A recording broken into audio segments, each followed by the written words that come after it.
வணக்கம். என் பேர் திருமலா. இங்கே வந்து இயற்கை விவசாய முறை ஈஸியாக ஒர்க் பண்ணிட்டு இருக்கேன்.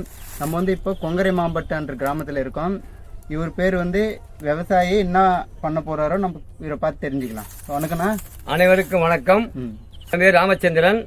கரும்பு விவசாயத்தில் இயற்கை விவசாயம் பண்ணுறதுக்கு ஜீவாமிர்தம் இந்த சோனைகள் மக்குவதற்காக ஜீவாமிர்தம் தயார் பண்ணுறதுக்கு நெடுநிலையில் உள்ளேன்.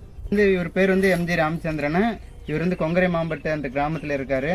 பார்த்தீங்கன்னா 1 ஏக்கரா கரும்பு தோட்டத்தை இயற்கை விவசாயம் பண்ணுறதுக்காக வந்திருக்காரு. இப்போ வந்து முதல்ல கரும்பு வெட்டுட்டு இது வந்து 4 வருஷமோட கரும்பு. இது இந்த சோலைகள்லாம் பார்த்தீங்கன்னா நம்ம இயற்கை விவசாயம் பண்ணி கொளுத்தாமல் அப்படியே மூடாக்கா பயன்படுத்தி வச்சுருக்காரு. இதெல்லாம் அந்த சோலைங்கள்லாம் நல்லா மக்கி நுண்ணுயிர் நிறைய பெருகிறதுக்கு நம்ம வந்து இயற்கை விவசாய முறையில் இப்போ வந்து ஜீவாமிர்தம் தயாரிக்க போகிறோம். 200 லிட்டர் பேரில் ஃபுல்லாக தண்ணி எடுத்துட்டோம். அதுக்கப்புறமா 20 கிலோ நாட்டு மாட்டோட பச்சை சாணி எடுத்துக்கின்னு இருக்கும்.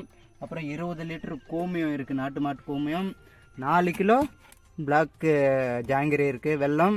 4 கிலோ கடலை மாவு எடுத்துகிட்டு இருக்கோம். 1 பொடி புட்டு மண் எடுத்துக்கின்னு இருக்கும்.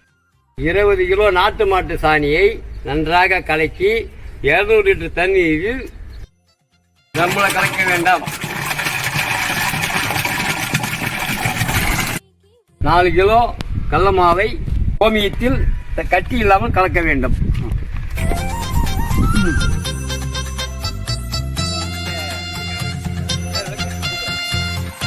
4 லிட்டர் வெள்ளத்தை கட்டி இல்லாமல் நாட்டு கோமியத்திலுடன் கலந்து அந்த 200 லிட்டர் தண்ணியில் ஊற்றிவிட்டோம். புற்று மண்ணை நாட்டு மாட்டு கோமியுடன் கலந்து அந்த 200 லிட்டர் தண்ணியில் ஊற்றிட்டோம். ஜீவாமிர்தம் ரெடி. இந்த 200 லிட்டர் ஜீவாமிர்தத்தை வலது கை பக்கமாக நன்றாக கலக்கி விடுகிறோம். 7 நாள் புளிக்க வைத்து